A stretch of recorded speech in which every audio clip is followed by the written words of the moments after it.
Hello friends, एज्युके online education या YouTube चॅनलमध्ये तुमचं स्वागत आहे. फ्रेंड्स, आजच्या व्हिडिओमध्ये आपण सर्वेइंग या सब्जेक्टच्या MCQचा सेकंड पार्ट डिस्कस करणार आहोत. जर तुम्हाला या सब्जेक्टच्या हँड रिटन नोट्स हव्या असतील तर डिस्क्रिप्शन बॉक्समध्ये या नोट्सची लिंक प्रोव्हाइड करण्यात आलेली आहे. तर आजच्या या सेकंड पार्टमधील MCQज आपण या ठिकाणी स्टार्ट करणार आहोत. So here question is given that a rectangular plot of 16 kilometre square in area is shown on a map by a similar rectangular area of 1 centimetre square. RF of the scale to measure a distance of 40 kilometer will be. RF आपल्याला विचारलेला आहे. आपल्याला rectangular प्लॉटचा area देण्यात आलेला आहे 16 kilometre square आणि त्याला मॅपवर represent केलेला आहे कोणत्या स्केलने? Area of 1 centimetre square. आणि आपल्याला RF म्हणजेच रिप्रेझेंटेटिव्ह फ्रॅक्शन विचारलेला आहे. तर याच्यासाठी सिम्पली फॉर्म्युला आहे. हा फॉर्म्युला आपल्याला माहीत असणं आवश्यक आहे.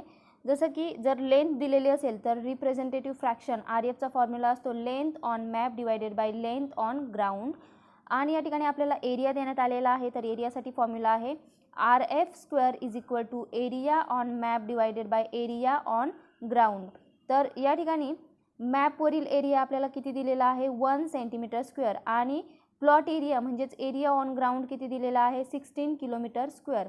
तर या ठिकाणी RF square is equal to 1 centimetre square divided by 16 kilometre square. तर या ठिकाणी दोन्ही साईडचा स्क्वेअर रूट आपल्याला घ्यायचा आहे. तर आपल्याला RF काय मिळेल? इट इज इक्वल टू 1चा स्क्वेअर रूट 1 सेंटीमीटर आणि या ठिकाणी 16 किलोमीटरचं जे स्क्वेअर रूट असेल ते काय असेल? 4 किलोमीटर.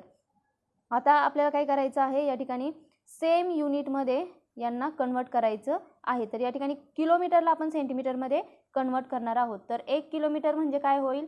10⁻³ मीटर. आणि 10⁻, या ठिकाणी 1 मीटर म्हणजे काय असतं? 10 स्क्वेअर सेंटीमीटर असतं. म्हणजेच या ठिकाणी किलोमीटर 1 किलोमीटरचं सेंटीमीटरमध्ये कशा पद्धतीने होईल? 10⁻³ into 10⁻² centimetre and it is equal to 10⁻5 centimetre. 10⁻5 म्हणजे काय? या ठिकाणी एकावर 5 शून्य. तर या ठिकाणी 4 किलोमीटरसाठी आपण करतोय. सो 4 इंटू 10⁻5 सेंटीमीटर या ठिकाणी येईल. So 1 centimetre divided by 4 into 10⁻5 centimetre. 4 into 10⁻5 म्हणजे काय? 4वर या ठिकाणी 5 शून्य ठेवायचे आहे. सो 1 2 3 4 5. तर रिप्रेझेंटेटिव्ह फ्रॅक्शन काय होणार आहे? 1 डिवायडेड बाय 4 लाख. तर आपण आता आन्सर चेकआउट करूया. तर या ठिकाणी आपण पाहू शकतो ऑप्शन बी मध्ये आपल्याला आन्सर दिसतंय. So here option B is our answer. Now next question. Next question is given that which of the following quantities are each equal to 1 acre. तर या ठिकाणी 4 स्टेटमेंट देण्यात आलेले आहे आणि त्याच्या बेसिसवर 4 ऑप्शन्स देण्यात आलेले आहे. सो 1 बाय 1 आपण चेक करूया.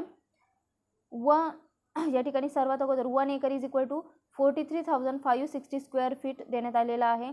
देन बी मध्ये देण्यात आलेला आहे 1 acre is equal to 40 gunthas. C मध्ये देण्यात आलेला आहे 1 acre is equal to 10 square Gunter's chain. आणि डी मध्ये देण्यात आलेला आहे 1 acre is equal to 4,850 square yards. So या ठिकाणी जो ऑप्शन डी आहे हा इनकरेक्ट आहे. कारण या ठिकाणी 1 एकर असतो 4,840 स्क्वेअर यार्ड एवढा आणि आपल्याला देण्यात आलेला आहे 4,850. पण या ठिकाणी 1 acre is equal to 43,560 square feet हे बरोबर आहे. Then 1 acre is equal to 40 gunthas हे सुद्धा बरोबर आहे. आणि 1 acre is equal to 10 square Gunter's chain हे सुद्धा बरोबर आहे. तर या ठिकाणी ए बी सी हे आपले दिलेल्या क्वेश्चनमध्ये करेक्ट असणार आहे. So here option only A B C is the correct. Now next question. Next question is given that in an engineering drawing it is written scale 1 centimeter is equal to 100 meter. Which ratio does it correspond to? तर काय देण्यात आलेलं आहे? 1 centimetre is equal to 100 metre. त्याला आपण अशा पद्धतीने represent करू शकतो 1 सेंटीमीटर डिवायडेड बाय 100 मीटर. तर मीटरला सेंटीमीटरमध्ये कन्वर्ट करणार आहोत या ठिकाणी. So 1 centimetre divided by 100 into 100 centimetre. आणि या ठिकाणी 1 डिवायडेड बाय या ठिकाणी काय होईल? 10,000. So it will be option C 1:10,000. Now next question.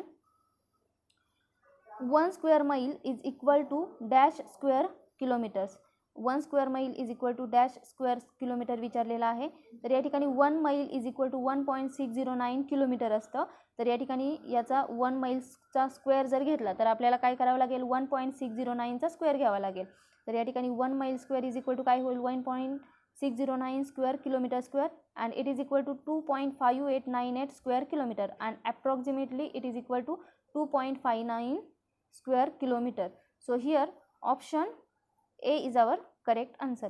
Now next question. Next one is given that mistakes which may produce a very serious effect upon the final results arise due to, and the options are inattention, it is correct, inexperience, it is also correct, option C is carelessness, option C is also correct. So या ठिकाणी A B C हे तीनही option correct आहेत. So here option D all of the above is the correct answer. Now next question. Next question is given that the scale having same R F but graduated to read different unit. The scale having same R F, R F म्हणजे काय, representative fraction, but graduated to read different units. It is the scale is non as comparative scale. So here option A is correct answer. Now next one. The primary object of surveying is the preparation of dash. तर surveying चा primary object काय असतो, that is the preparation of plan or map. So here option C is our correct answer. म्हणजे surveying चा पहिला उद्देश असतो plan किंवा map prepare करणं. Now next question. A survey in which horizontal and vertical locations are fixed by linear and angular measurements is known as. The survey in which horizontal and vertical locations are fixed by linear and angular measurement, तर याला म्हटलं जातं topographical survey. So here option D is correct answer. Now next question. The working from whole to the part is done in surveying in order to ensure that, and the options are survey work is completed more quickly, option B is number of errors is minimum, option C is plotting is done more quickly, and option D is errors and mistakes of one portion do not affect the remaining portion. So this working from whole to the part is done in surveying in order to ensure that errors and mistake of one portion do not affect the remaining portion. So here option D is correct answer. Now next one. Next is the survey in which the curvature of earth is ignored is called as.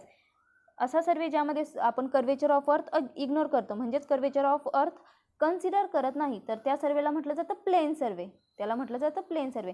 आणि जर आपण curvature of अर्थ जर consider केला तर त्याला म्हटलं जातं जिओडेटिक सर्वे. तर या क्वेश्चनसाठी आपल्याला आपला आन्सर काय असणार आहे, plane survey, because here curvature of earth is ignored. Now next question. The least count of a vernier scale is. तर लिस्ट काउंट विचारलेला आहे वर्नियर स्केलचा. तर वर्नियर स्केलचा जो लिस्ट काउंट असतो तर तो काय असतो, वर्नियर स्केलचा least count is equal to, त्याचा फॉर्म्युला आहे S divided by N. Okay, that is S is value of one division of the primary scale, that is main scale, primary scale किंवा main scale त्याला म्हणतो, divided by total number of divisions of vernier scale. तर या ठिकाणी आपला answer असणार आहे option B. हा आहे लिस्ट काउंट ऑफ वर्नियर स्केलचा formula, S divided by N, where S is the one division of the primary scale और main scale, divided by N is the total number of divisions of vernier scale. Now next one. which one of the following is a conventional sign for north line in surveying. North line आपण कशी indicate करतो, upward डायरेक्शनमध्ये indicate करतो. So here option D is correct answer. Next one. Walking over the area and observing it's main features and boundaries is non as. So जो काही actual फील्डमध्ये जाऊन तिथील जे काही मेन फीचर्स आहेत, बाउंड्रीज आहेत, हे सर्व ऑब्झर्व केलं जातं, तर या सर्वेइंगला म्हटलं जातं reconnaissance survey. So here option A is reconnaissance is correct answer. Now next one. geodetic surveying is carried out by. So geodetic surveying is carried out by Great Trigonometrical Survey Department of India. So here option B is correct answer. Now next one. Dash is determine different strata in the earth crust. This survey is used. So यासाठी geological survey जो आहे, geological survey is determine different strata in the earth crust. This survey is use. तर यासाठी geological survey use केला जातो. Next question is the headquarters of survey of India is located at, and the options are New Delhi, Mumbai, Manali and Dehradun. So survey of इंडियाचं जे headquarter आहे ते आहे देहरादूनला. So here option D is correct answer. Next question is given that dash type of survey is use for exploring mineral wealth. Mineral wealth explore करण्याचं काम कोणत्या सर्वेमध्ये केलं जातं, तर ते ऑब्वियसली केलं जाईल माइन सर्वेमध्ये. So here option C is correct answer. Next one is which of the following is not an important factor which needs to be considered while preparing maps. So ज्यावेळी मॅप प्रिपेअर केला जातो तर त्यामधील या दिलेल्या ऑप्शनपैकी कोणतं important factor नाही विचारलेलं आहे. ऑप्शन्स काय आहे, polar coordinates, rectangular coordinates, scales and plotting accuracy. So ज्यावेळी मॅप प्रिपेअर केला जातो त्यावेळी पोलर कोऑर्डिनेट्सची गरज नसते, म्हणजे पोलर कोऑर्डिनेट्स हे इम्पॉर्टंट फॅक्टर नाही आहे. So here option A is correct answer. तर मॅप प्रिपेअर करताना कोणकोणते फॅक्टर इम्पॉर्टंट आहे, रेक्टँग्युलर कोऑर्डिनेट्स इम्पॉर्टंट आहे, स्केल हे तर खूपच महत्त्वाचं आहे, आणि प्लॉटिंग ॲक्युरेसीसुद्धा या ठिकाणी महत्त्वाची आहे. Now next question. The method mainly adopted in reconnaissance survey is, and the options are chaining, direct measurement, judging, ranging by eye. तर काय विचारलेलं आहे, the method mainly adopted in reconnaissance survey. Reconnaissance सर्वेमध्ये काय केलं जातं, ॲक्च्युअल फील्डमध्ये जाऊन जे काही ऑब्झर्वेशन केलं जातं आणि रिलेव्हंट डेटा कलेक्ट केला जातो, म्हणजे त्या ठिकाणी जजिंग केलं जातं. So method of mainly adopted in reconnaissance survey is judging. So here option C is correct answer. Now next one is, this one is the last question. Dash does not belong to the classification based on the instrument used, and the options are mine surveying, chain surveying, plane table surveying, theodolite surveying. So या ठिकाणी classification based on instrument असा option कोणता आहे, तर या ठिकाणी mine surveying is not related to the classification based on the instrument use. So here option A is correct answer. So classification of surveying based on instrument use काय काय आहेत, chain surveying आहेत, plane table surveying आहेत, theodolite surveying आहेत. हे काय आहेत, classification based on the instrument. तर या ठिकाणी दिलेल्या क्वेश्चनसाठी आपला आन्सर काय असणार आहे, option A, mine surveying. So अशा पद्धतीने आपण या ठिकाणी सर्वेइंगच्या सेकंड पार्टमधील MCQs डिस्कस केलेले आहेत. जर तुम्हाला या चॅनलशी रिलेटेड अपडेट्स मिळवायच्या असतील तर डिस्क्रिप्शन बॉक्समध्ये टेलिग्रामची लिंक देण्यात आलेली आहे. त्या लिंकवर क्लिक करून तुम्ही टेलिग्राम चॅनल जॉईन करू शकता. तर अशा पद्धतीने हा व्हिडिओ या ठिकाणी आपण स्टॉप करणार आहोत. जर व्हिडिओ तुम्हाला हेल्पफुल ठरला असेल तर व्हिडिओला लाईक करा, व्हिडिओ जास्तीत जास्त शेअर करा, आणि चॅनलला सबस्क्राईब केलं नसेल तर चॅनलला सबस्क्राईब करा. Thanks for watching.